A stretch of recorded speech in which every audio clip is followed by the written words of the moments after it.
So here it is, folks, the Gran Turismo DD Pro bundle from Fanatec. What you're seeing here is the full premium bundle, so that includes the 8 nanometer boost kit, so it's a 180 watt power supply. We have the Fanatec CSL pedals with the load cell kit installed. We're looking at the GT DD Pro wheelbase and the officially licensed Gran Turismo wheel. I've got it mounted on the GT Omega Apex wheel stand, so it's a cheapie, can be had for less than $200, substantially less than $200, but it holds up to the forces of this wheel just fine, nice and stable.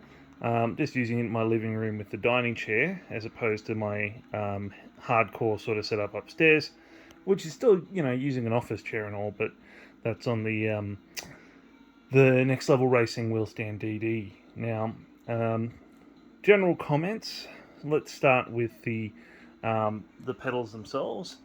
Now, prior to picking up this wheel bundle, I was using my old T300 setup on the PlayStation, and so I was using the Thrustmaster T LCM pedals. And I have to say, despite the cheaper entry point with the CSL pedals, they actually compare quite favourably against the TLCMs. For one thing, you do have the all-metal construction, which I know is a big deal for some people. Honestly, never really fazed me that much. The TLCMs always felt pretty solid, but these do have a certain pro feel to them, which is quite nice.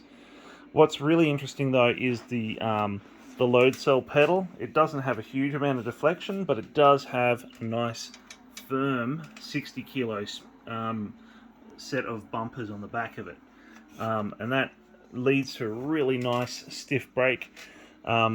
Even with the heavy spring on the Thrustmaster TLCM, didn't feel quite as stiff as this, and ends up comparing quite well. I use VRS Pro pedals on my main rig, and whilst they're obviously much more adjustable, much better feel overall than the CSL pedals, the load cell brake does have a surprising amount of parallel to the VRS pedals, just in terms of firmness, shortness of travel. A lot is contingent on being able to mount it to the right rig, but yeah, it works well on this wheel stand, and feels great. Can use it for hill towing and for, just for normal driving. But overall, I think for the money, maybe just edges out the TLCMs. And when you combine the basic pedal set with the TLCMs, you're looking at similar sort of money. So, if you have the option, I would probably lean towards the Fanatec pedals. But if you want something like, if you want pedals with a bit more play in them, the Thrustmaster setup is very good. Obviously, if you're on console and you're running a Thrustmaster setup, you are kind of a captive audience, but it's not too much of a sacrifice to go with the TLCMs instead of having separate pedals. But certainly, if you're building a PC setup and you're trying to keep costs down, I think these are probably the better entry point into the load cell pedal market. But again, it's a bit of a push. If you do have the opportunity to try both, get a go for the feel of them. TLCMs give you a bit more adjustability on the pedal facings as well as on the pedal resistance, and do have a really cool two-stage kind of brake feel to them, which I quite like. But I'm mainly racing on a set of Corsa, so I've gotten quite used to having a very stiff pedal, and that's what I really like. It's good for rally as well. Now, moving on to the actual base itself. Now, like all direct drive bases, it's dead silent in operation. Doesn't get warm, like it's a big aluminium heatsink over the top of it, and it's I think 5 kilos, so chunky but not big. Like in terms of overall size, let's use a Coke can for scale. So that's a Coke can placed right up against it. You're looking at not a very big boy indeed, and yeah, you know, there's not much to say about it. It's a big metal box. Aesthetically, obviously, the CSL DD is a bit more visually appealing. This kind of roundy business is a little weird, but you know, realistically, it's a black box that sits behind your steering wheel, and because it hasn't got any displays or anything like that, most of the time you forget it's there. So, to the wheel itself. Aesthetically, I'm still not a huge fan of it. I mean, it looks better in person than it does in photos and video, because you know, you've got all the color trim and that, and it looks toyish. But you do have the LCD display here, which is really good for adjustability, and gives you speed readout, gives you your revs across the top here as well. You've got your 5 four-way switches, and so in GT7 these will be directly, like this one for example is traction control, brake bias and fuel map, and this one is cycle through the MFD. This is your hat switch for looking around, and so you know, it's a pretty well-rounded setup. You've got your D-pad here, shoulder buttons, screenshot button, options buttons, PlayStation button here. I have seen a few people on Reddit post that these buttons here have popped off.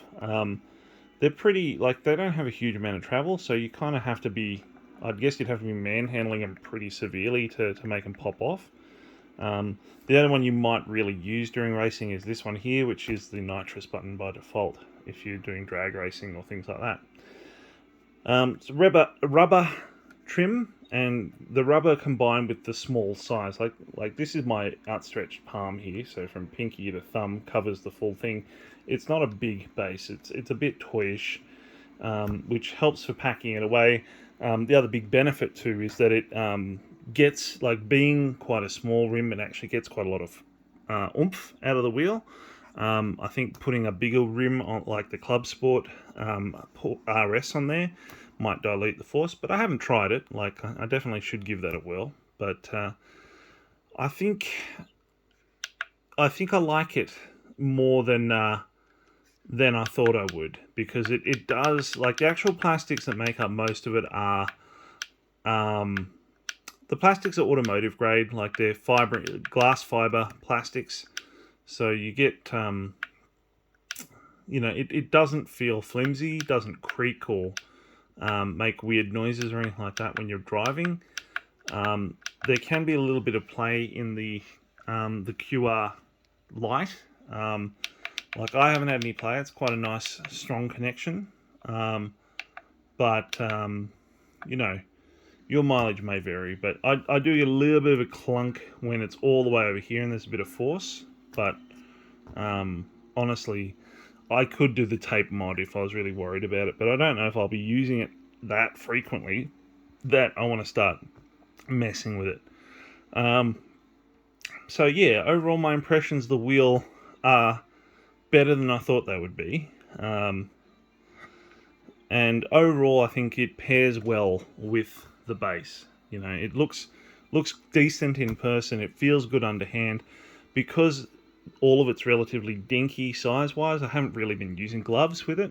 I do use gloves with my Alcantara set up upstairs, and because they're bigger wheels upstairs, and also more force. But 8 Newton meters, I mean, it's assertive. It's a reasonable amount of force, but like, it hasn't really beasted me. Once you get used to a heavier force, it's not too much. One weird little thing that people will notice is that when you're not driving, it kind of sits a little skew-if, just down to how the magnets are set up inside the wheelbase. Once you're actually driving, though, and the coils are powered, it doesn't have that skew. It sits nice and centered all the time. So that's my impressions of the wheel. Overall, I'm quite happy with it. My biggest gripe against the T300 gave reasonable feedback. I mean, once you're used to driving DD for a while, it does feel quite weak, and that's a relative thing. It's not weak in the grand scale of things, but you know, I'm using 12.5 Newton meters for ACC on the PC, jumping down to about 3. It just didn't really light my fire. But yeah, the 8 Newton meters with this wheel feels good, and the wheel stand is taking it like a champ. So overall, thumbs up. Like I said, one of the things I want to do is get it on a PC, so maybe hook it up to the laptop or whatever and run ACC and see how it compares in a direct competition. But yeah, gets a big recommendation from me, and I'm looking forward to the patches for GT7 that make the game a bit more compelling, because I've kind of run out of the cafe books at this point, and the payouts on the built-in races aren't that exciting, and even if you use custom races, the payouts are still a bit meh. But once that improves a bit, I do foresee that I'll get a bit more use out of this bad boy here. Alrighty, thanks for watching.